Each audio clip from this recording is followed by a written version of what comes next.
de que candidato está mais próximo? O votómetro Presidenciais do Observador dá uma ajuda a perceber. Basta responder a 15 perguntas e, se quiser, afinar as respostas.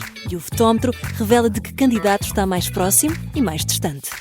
O votómetro Presidenciais está disponível em observador.pt e tem o apoio da Toyota.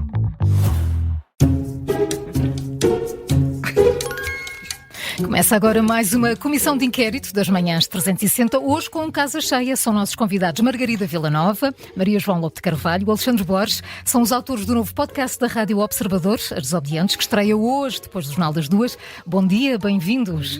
Olá, bom dia. Bom ano, Estúdio cheio, que bom. Mais do que cheio, isto é uma maravilha. O Alexandre até está aqui à parte num banquinho. Isto prova que há muitos desobedientes. No anexo. Bem, já sabem como é que isto funciona. São 5 perguntas. Cada resposta certa vale 5 pontos. Se pedirem a nossa ajuda e acertarem, recebem 2. E se pedirmos a ajuda uns dos outros, também Não, podem, isso sim. Aliás, o melhor É que o método é Alexandre é o esse. melhor aluno. Vocês conferenciem até chegarem a uma resposta Tá bem, e depois boa. dizem qual é a resposta, não é? Está bem. Margarida é porta-voz, melhor. o Alexandre é quem Pronto, tu faz exato. resposta. Se tens a resposta final, E eu Alexandre. distribuo o jogo. Exato. Muito bem. Estava só a chegar o microfone Vamos do lá. Alexandre mais perto. Vamos lá. Virgínia de Castro Almeida é uma das figuras de que vão falar no vosso podcast. Foi a primeira mulher a pedir o divórcio em Portugal, a primeira guionista que teve também uma produtora de filmes. Como se chamava? A produtora. Invicta, filme. Não. Vamos lá. Chama-se Vai. Fortuna, acho eu. Fortuna. Invicta foi aquela. É Invicta. Fortuna Filmes. Qual é a Qual é a vossa resposta resposta? final? É Fortuna Filmes. Tem a certeza? Absoluta. Tem certeza? Invicta, não é Invicta? Não. Não é do Porto? Não. É a Fortuna Filmes? Está certo. Está certíssimo. Vou embora. Alexandre. Eu e Invicta tínhamos lido. É tudo que eu consigo de manhã. Salvar a honra do mosteiro. Já está, Alexandre, Eu já sou fizeste. precipitada. O novo podcast que estreia hoje parte do livro da Maria João, As Revolucionárias, 12 mulheres portuguesas desobedientes. Quem é que da atualidade podia fazer parte desta lista? Ui. Da atualidade. Da atualidade somos imensas. Vocês Há acham? muitas Olha, desobedientes. Há Leonor muitas. Beleza- João. Não, a Leonor Beleza, por exemplo, assim, lembrando. Bem. Maria de Belém também, deixa cá ver mais, assim. É que a gente lembra-se depois de política. Só Da da Lídia política. Jorge. Só ministras Olha, da a Lídia- Saúde. Olha, não, foi, por acaso tem razão. A Lídia Jorge, por exemplo. Quer dizer que A há Rita muitas. Ferro. A Rita Ferro é super desobediente, sim. Vocês escolheram algumas das mulheres que te semearam e tem havido frutos, é isso? Há muitas mulheres hoje em Agora dia. há assim, muitas, e depois fomos mais para trás, ainda outro dia pus-me a pensar se podíamos recuar ainda mais, e aí tínhamos algumas, a Josefa Dóvides, por exemplo. Sim, o que é Que comum a gira. estas 12 mulheres é que todas atravessam a Primeira República. Umas até a monarquia e depois o Estado Novo.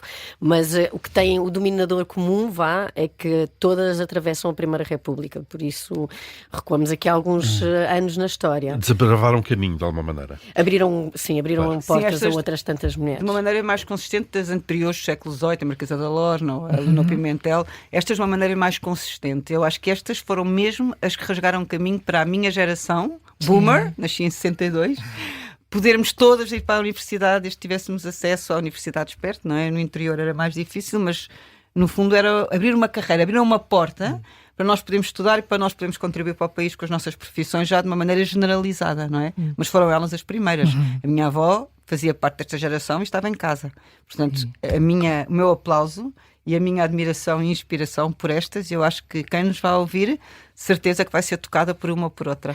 Porque, no fundo, talvez pela importância que elas tiveram, não é estranho que conheçamos tão mal estas mulheres. Pois, no fundo, o que a história faz é apagar mulheres, não é? Infelizmente, no passado, apagou muitas mulheres. E se não formos nós e outras como nós mais curiosas a desbravar caminho, elas continuariam apagadas da história, não é? Sim, acho que é importante perpetuar na história estas mulheres que abriram caminho a tantas outras mulheres.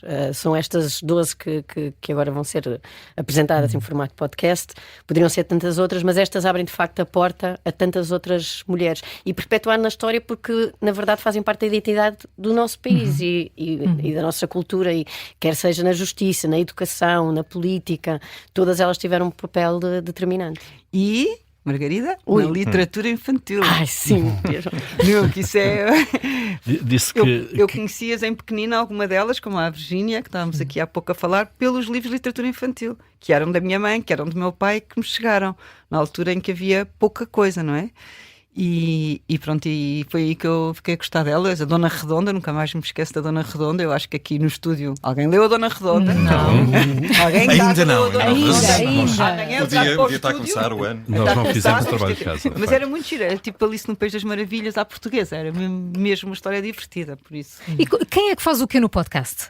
Falam sobre. Eu vou ver a bola. Não, o Alexandre é o melhor É aluno. o Alexandre agora. Como é que é, Alexandre, trabalhar com estas duas Está mulheres? pelas cotas, o Alexandre, não é? Está a fazer as cotas. Eu estou, claramente. A cota masculina, no Estou muito caso. feliz por terem-me escolhido a mim para representar esta cota. Mas sim.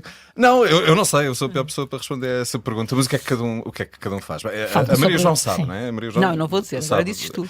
A Maria João sabe as coisas. E pronto, eu e a Margarida conversamos com a Maria João. Não.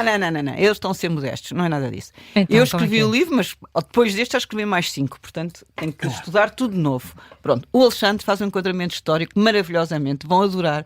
Eu algumas coisas até aprendo, não é? Que o Alexandre é mesmo bom, fala devagar, tem esta voz super sexy. Pois tem. Engravida uma pessoa, se não tivermos cuidado. Só a voz. Aliás, por isso que nos conhecemos. Afinal, é isso que eu estou a fazer. Pronto, o Alexandre, a Cuidado aí em Margarida. É casa. o meu papel. Eu sinto que Margarida- estou numa aula de história. Vou para casa, estudo uma a uma, porque depois, para não começar a confundir as histórias todas, vou para casa, estudo, fico impressionadíssima. Depois abre a porta, então deixa eu ver quem é o Teófilo, então deixa eu ver o outro, o Ramalho Ortigão. Portanto, depois isto, não é? Claro. Obriga-me a perceber o contexto histórico, político, social, económico da época, e depois chego e tenho uma aula de história com eles, faço as perguntas. Outra, modesta. Não. A Margarida fala e é absolutamente redentora, portanto já não apetece eu com a voz de cana rachada dizer mais nada, porque ela pega nas frases, algumas que nós achamos mais, todos os três achamos mais inspiradoras e lidas pela Margarida, é o Nobel. Portanto, Só ela a dizer Toyota. eu nunca consegui. Como é que ela consegue? É o patrocinador, E depois convém dizer. Só para enquadrar. Ela depois começa na conversa fiada e já muda o tom de voz, não é? E já deve ser um defeito de absoluta- fabrico. Não, e vai buscar aquela coisa que eu não reparei nunca enquanto escrevi, nem enquanto li, nem enquanto estudei. Aquele pormenor a Margarida vai buscar e dá pano para mangas. Portanto, acaba por ser pouquíssimo o tempo que nós temos para cada uma. Porque Sim, a Margarida tantas dá razões para ouvir, meta- não é? Apetece mesmo. Mas nós vamos trazer aqui, vamos a mais uma pergunta, porque isto correu muito bem, mas ainda é a primeira. Vamos a outras desobedientes. Quem foi a primeira mulher a ganhar um prémio Nobel? Selma, não sei o resto não é dos cisnes, a sueca. Um Selma prémio Lagerlöf. Nobel, não Prémio disse da Nobel. literatura. Nobel. Eu Um estava da Nobel. literatura, Nobel. mas já vá, já Não agora, necessariamente, sim. A Selma Lagerlöf. Lagerlöf. Boa. Mas não foi Sueca? a primeira mulher a ganhar o Nobel. Sim, sueca. Do Nobel Do português. Nils Holgersson. Sim, Nobel de Literatura foi agora a primeira portuguesa a ganhar Não, A primeira mulher. em A todo primeira o mundo. mulher. ganhar um prémio Nobel qualquer, a Madame Qualquer. Curie. Muito bem, sim, sim. Maria O João. Nobel Nem da conferenciaram. Não fosse eles me dar ideias, aceitava. É Ela uma foi... desobediente, mas não é Há portuguesa. muitas características interessantes também aqui nesta história, porque ela foi não só a primeira mulher a ganhar um Nobel, mas foi a única personalidade a ganhar 2 Nobéis, Isso, de física sendo e que o química. primeiro não pode ganhar sozinha por ser mulher e o Isso, marido teve que ganhar o marido. teve que ganhar o marido também. Está-me a dar uma Impressionante. boa dica. E nós as três já conferenciámos isto. Muitas delas só foram, das nossas 12 desobedientes, só foram o que foram. A Margarida vai completar a frase melhor do que eu. Porque tiveram um grande pai, um grande marido ao lado que acreditaram nelas e que viram nelas umas visionárias, inteligentes, intelectualmente preparadas e investiram nelas. Isso é bonito de ver. Mas isso também quer dizer que precisaram quase da autorização masculina. Não, isso precisavam sempre. Mesmo no geral, precisavam sempre, quer uma, quer outra, precisavam sempre da autorização dos seus parceiros. Mas Eram apoiantes, não é delas? Sim. Eles apoiavam-nos, incentivavam-nos, financeiramente ajudavam. até, de alguma Sim, maneira. mas mais, Também, sim, os em pais alguns sim. casos. o Não, pai os- da Ana de Castro Osório, por exemplo, vai financiar a primeira editora dela e é assim que ela consegue editar, escrever outro. todo o seu trabalho. E Oh, Margarida, conta a história de amor dos Pirineus, que é linda, Dos da Carolina. Pirineus. Sim, quando ela passou os Pirineus a pé. Ele. ele vai lá marido ter- da Carolina. o marido.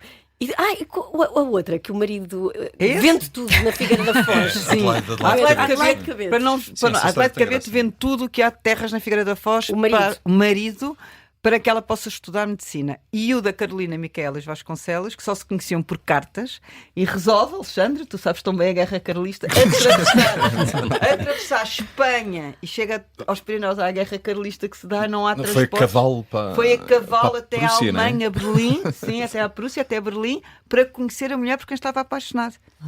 Certo? Demorou Alexandre, 13 dias. isto quer dizer que por Exato. trás de uma Não grande conhecia. mulher há sempre um grande homem. Nem sempre. Às vezes atrás de duas grandes mulheres há um grande homem. Não, mas nestas há muito. Também há uns homens que Quer são ser tu bons. neste podcast? Estava a tentar propor esse lugar. Assim, nós, apesar de tudo, quer dizer, há histórias felizes e outras menos felizes. O que nós temos reparado até muitas vezes é que a gente vai vendo, olha, num episódio, olha, o marido desta era fixe, no outro o marido desta era uma peste, no outro era fixe, no outro era uma peste, mas muitas vezes de facto se não era o marido havia o pai, ou em alguns casos foi depois da viuvez ou depois da separação que acaba por haver um florescimento, não é? Que acaba por haver o espaço para isso. Agora, quando nós damos por garantido que podemos ir para a universidade, e aquelas que foi a primeira vez que puseram um pé na Universidade de Coimbra, Sim. eu nunca teria esta autoconfiança. É para passar por cima das capas que os estudantes deixavam no chão, tudo a aplaudir por ser a primeira aluna de Direito, ou a primeira aluna de Medicina, a primeira, e tinha que ir com o irmão e tinha que se vestir sobriamente para não suscitar Ferir na suscetibilidade. rede. E estamos a falar essa história, desculpa João, essa história de a primeira mulher na universidade, isto foi há um século? Sim. 1800 e tal. Sim, já tinhas universidade para aí há 600 anos, não é? Claro.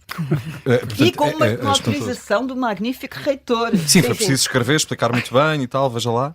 Mas depois ela formou-se logo, Domitila de Carvalho, já agora, formou-se em 3 cursos, só assim para começar, não é? Medicina, matemática e filosofia. Também 3 coisas simples. Coisas simples. Também. Sim, qualquer um.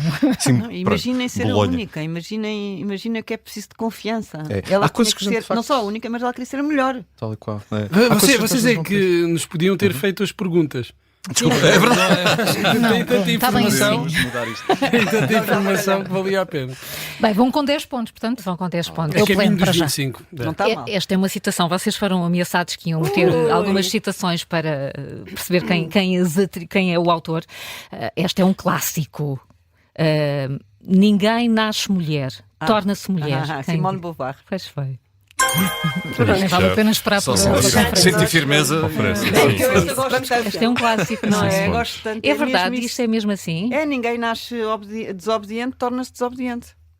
Ninguém nasce revolucionário, torna-se revolucionário. É assim, é todo um processo e um caminho que temos de fazer. Concordam? Sim. Claro, Com essa convicção. tens razão. Eu não era assim, não. Eu era obediente por família em que tinha nascido e rapidamente percebi que tinha que fugir de casa. Entre aspas.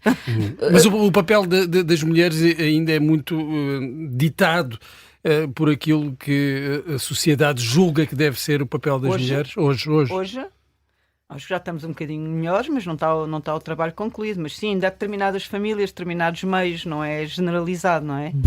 Há mais hipóteses de sermos desobedientes dentro do sistema, mas há muitas que têm... Há muitos sítios e há muitos lares e há muitas cidades e há muitas famílias em que... Sim, mas ainda há um caminho a fazer Há um em caminho a igualdade fazer. e em Mas oportunidade. a Olha, sobretudo nos desobediência rima com feminismo. Estamos a falar da mesma coisa. Como é que vocês lidam com essa palavra? Eu acho que... Não sei, digam vocês. Com a palavra feminismo. Sim. Eu lido muito bem no sentido em que entendi sempre, não é? Que o feminismo é a luta pela igualdade de direitos. E não o simétrico do machismo. Exato, e Claro. tal e qual, exato, obrigado. É a melhor maneira de o pôr, não é? De repente, nos últimos tempos, falou-se menos, não é? Falou-se menos disto, mas a ideia de haver uma espécie de vingança ou de ajuste de contas, ou acho que enfim, não faz sentido, como em geral, ajustes de contas com a história não fazem sentido, não são as mesmas pessoas, não é se a mesma corrige um erro com época. outro, exatamente. Agora, a ideia da luta pelos direitos é quase tal e qual, era isto que dizia a Maria João e que é espantoso que ainda seja assim e às vezes a aumentar a desigualdade de ordenados entre homens e mulheres por um conjunto de razões que em cada uma delas fica evidente mais um preconceito, ou seja, muitas vezes é porque os homens trabalham em setores mais rentáveis, é porque os homens ocupam mais os lugares de chefia do que as mulheres. E como é que vocês olham para esses movimentos que também existem, por exemplo, que fazem a apologia de um regresso da mulher ao seu papel tradicional dentro da família?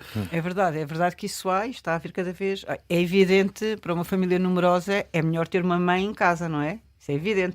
Caso possa, se a mãe se sente inspirada e vocacionada para ser uma mãe em casa, ótimo para os filhos, não é? Não pode haver melhor fórmula, não é? E também pode estar a exercer a sua liberdade fazendo essa opção. Pode, é uma escolha, não é? Se existe um pai e uma mãe, e se o pai consegue a economia da família por si só, não é? E se para a mãe, para as crianças, é ideal ter uma mãe em casa. Não estamos a dizer menos que isso. E se for um pai em casa? Também. Eu acho que ter um dos pais em casa é sempre melhor. Até uma determinada idade em que, obviamente, faz-lhes bem ter o convívio com outras crianças e ir para a escola. Mas não acho que venha daí mal ao mundo. Acho que é uma opção. Não é? É preciso mais famílias, é preciso natalidade. É verdade, não é? Tudo isso, as medidas que se possam fazer para promover a natalidade. Mas para isso temos cá o Alexandre Borges, não é? Com esta inovação, o observador sempre inovado. Depois do votómetro. Agora faz inseminação. Não é? Há a expressão popular, não é? Que é emprenhar pelos ouvidos. Exato. Pois, isso não é bem. Estava mesmo a saltar à frente da baliza. Já estou a imaginar a oferecer o tomate, uma t-shirt com essas palavras. Não, portanto, atenção, meninas que estejam a ouvir este podcast, não é? Porque é mesmo, vou ouvir estas duas vozes, a Margarida e o Alexandre. Vamos avançar para a quarta pergunta. Esta é um bocadinho ao lado, mas vão perceber. Qual foi o primeiro vídeo a passar na MTV? MTV que agora acho que está a acabar. Está a dar as últimas. Mas quando deu a primeira, por assim dizer, qual foi? Video Killed the Radio Star. Está certíssimo. Como é que tu escolhes? É verdade, dos Buggles. É isto, podias perguntar ou isto, ou sobre o Benfica, mas estou curioso é pela relação que o Bruno fez. É a rádio, é precisamente a rádio. Okay. Aqui a ligação é a rádio porque este podcast é a parte de um livro da Maria João Lobo de Carvalho. Como é que foi fazer essa passagem de um meio muito diferente do outro? Sim, é um desafio, claro, mas aqui com a ajuda do Alexandre e da Margarida é tudo mais fácil, porque tivemos que sintetizar, no fundo tornar pequenina uma história que já ocupa para o Docs Park 20 páginas, cada uma, e pegar naqueles momentos mais sexys, mais inspiradores, mais emocionantes. Passámos ali por uns bocados, quase nos comovemos os três, não é? Sim, e tornar uma conversa, e acho que mais do que não é uma enciclopédia, não é? Não pretendemos dar uma aula de história a ninguém, mas lançar pontes para diálogo, para construção de pensamento, para que depois cada um e estudar a história das suas favoritas ao longo destes 12 episódios. Não, e para se entusiasmarem, vamos ver agora quantas crianças nascem chamadas Maria Amália, Domitília. Maria Amália Vaz de Carvalho, que é a primeira, não é? Maria Amália Vaz de Carvalho. E o que é que podemos esperar? Um episódio, uma personagem? Sim. Ou é isso? Não, um episódio e uma personagem. Mergulhamos e estamos com ela ali no estúdio. E vocês trabalham de Fantasma. forma muito guionada ou muito improvisada? Alexandre? Guionista de serviço. A gente guiona imenso e depois improvisa. Depois ignora. Improvisa Não? sobre o guião. É a melhor maneira, não é? O improviso dá muito trabalho. Não é? Não, Isso. nós desobedecemos ao próprio do guião, portanto, fazemos muitos à parte e por vezes o Alexandre começa a dizer que está o tempo a acabar e nós nem a meio vamos. Tu és Sim, o controlador do tempo. É. Sim. Também tenho essa missão. Eu faço tudo, Tarefa Maria João. difícil. Obrigado por. Tarefa difícil, Alexandre. Não, é isso mesmo. E tentamos interceptar com outras coisas, não é? Da atualidade, ou que venham a propósito, ou enfim, do contexto histórico. E terminamos sempre no momento em que aquela personagem conhece a personagem do episódio seguinte. Porque elas todas elas Estão Nova há aqui uma São ligadas, claro. Pequeno gancho, não? Isso é assim como as 1001 noites. E nós adoramos a frase que o Alexandre fez de ponto de partida. Diz tu que a tua Qual voz é? é mais Não, gira. é Margarida. Não, diz tu. As boas meninas vão para o céu, as más mudam a história. Não é? Repitam Pronto, eu agora isto dei com bem. este As livro boas péssimo. meninas vão para o céu, As más mudam a história. É isso que nós queremos, é meninas más. Meninas boas, Mudem a não, história. obrigada. Claro. Meninas más que façam algo pela história. Façam algo pela história, sim. Façam a revolução, não é? Vamos lá, a última questão. Bem, Vocês Esta vão também aos é- 25. Vamos aos 25. Esta também é um bocadinho fora, mas qual foi o estadista que disse um Estado forte é a primeira necessidade, mas não há Estado forte onde o governo não o é? Essa agora.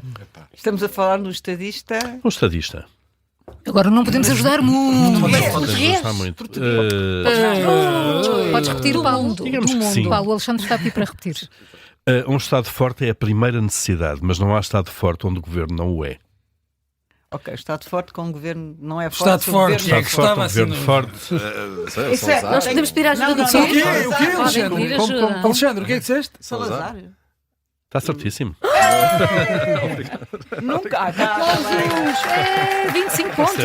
Foi o primeiro nome. A pergunta era português.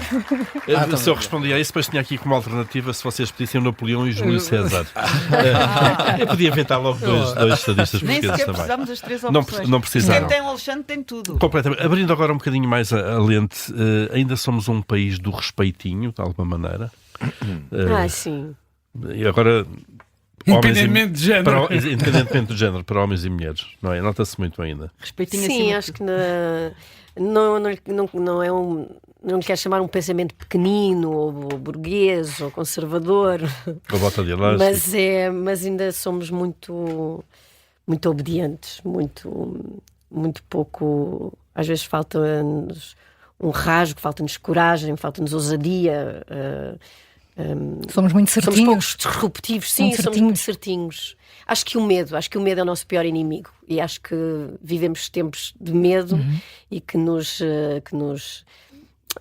bloqueiam ou prendem os atos, as ações. Isso também tem que ver com a pobreza do país, porque há pouco estávamos a falar precisamente das condições que estas mulheres dispuseram para serem desobedientes. Algumas vieram mesmo da maior pobreza. Portanto, isto aqui, e de geografias muito diferentes. Neste caso, das nossas 12, não é uma condição, não é? Viver numa cidade e ter dinheiro. Talvez a mais impressionante seja a do Mitila Carvalho, não é? A tal que veio de Elvas e que o namorado lhe deu de presente de noivado uma gramática e que fez só a 4ª classe depois de casada e foi o marido... regime do exército, não é? Sim, essa que é que a vendeu as terras que tinha de família para ela estudar. Eram mesmo, muitas delas, eu acho que está 50-50, não é? Aqui a condição social e económica elevada e as mais pobres. Acho que isso O que também é aqui, muito interessante descobrir. Que isso não determina a partida. E sobretudo eu estive a ver as geografias e não são dispersas pelo país inteiro, não há uma matriz que possamos dizer que as condiciona.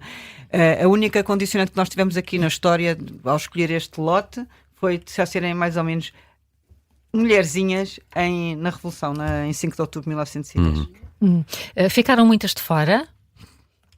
Para a escolha do livro, sim, como o podcast é um bocadinho... Claro, é a base do livro, mas para a escolha do livro, sim, havia mais mulheres. Pode haver aqui uma segunda temporada. A segunda temporada e era agir também para ir para trás e ir para a frente. Não é? Avançar no tempo ou recuar. Ou recuar, também é engraçado. Mas eu continuo a dizer, Margarida, por causa da história das mulheres... Margarida fez uma Não, por causa de uma coisa que a Margarida disse, que eu estava a dizer, que é importante, de facto, as mulheres serem disruptivas, porque eu acho que dando mais palco às mulheres... dando mais voz às mulheres, isto dava uma volta, isto dava uma grande volta. Dava. Há quem diga que as mulheres, por exemplo, quando vão para a política, ficam iguais aos homens, às vezes pior. Ficam, dão murros na mesa com muito mais facilidade, então. Só para nos lembrarmos que nós mulheres, agora desculpem lá os cavalheiros neste estúdio que nos está a ouvir, nós mulheres somos metade do mundo, concorda? E mães da outra metade, portanto... bola baixa. Somos tudo, não é? Somos metade e somos mães da outra metade. Esse argumento é imbatível. Imbatível. É isto. Deem voz às mulheres e vão ver. Então porquê que as mulheres não têm tanta voz? Olha, porque as mulheres inteligentes e capazes assustam os homens. Porque eu acho que uma mulher empoderada, inteligente, intelectualmente independente, financeiramente independente, intimida os homens. E porque eu acho que ainda falta alguma sororidade, algum empoderamento feminino, alguma empatia, eventualmente porque tivemos que combater umas com as outras, em vez de combatermos ao lado umas das outras para ascendermos aos cargos políticos, os grandes CEOs das grandes empresas e, portanto, acho que eventualmente é uma questão de tempo na história, embora a história se repita constantemente e é muito engraçado ao ler o livro e ao trabalhar dentro do podcast ver como é que ciclicamente a história se repete e as lutas são as mesmas. E as algumas temáticas... peças estamos a falar hoje, não é? Estamos a ler as frases delas e parecem, podiam ter sido ditas hoje. Isso é um bocadinho assustador. Não, Ou algumas triste. sim. Sim. É isso que temos que dar mais voz às mulheres. As mulheres têm, é claro que temos que, a história da maternidade estávamos há pouco a falar e tem que se repartir tarefas, obviamente, não é? Mas acho que as mulheres não devem ter medo mesmo, acho que devem lutar pelos seus direitos, acho que devem dizer o que quiserem. Eu acho que o 25 de Abril serviu para alguma coisa, não? Pelo menos para termos liberdade de dizermos o que quisermos, não? Sim. Pronto, para sairmos de casa, para fazermos por este país, eu acho que é tornar este mundo melhor. É essa Então fiquem esperança. com esta mensagem. Maria João Podemos? Lopes de Carvalho, Margarida Villanova e Alexandre Borges, obrigada por terem aceitado o nosso convite. São os autores do novo podcast da Rádio Observador, As Desobedientes, que estreia hoje, logo a seguir ao Jornal das 2. O primeiro episódio é sobre Maria Amália Vaz de Carvalho. Uma das grandes. Uma das grandes, pioneira na educação das portuguesas, foi a primeira mulher a entrar na Academia de Ciências e deu nome ao primeiro liceu feminino em Portugal. Obrigada aos três, 25 pontos. Obrigado. Espetacular. Obrigada. Jornalistas. Graças a ti.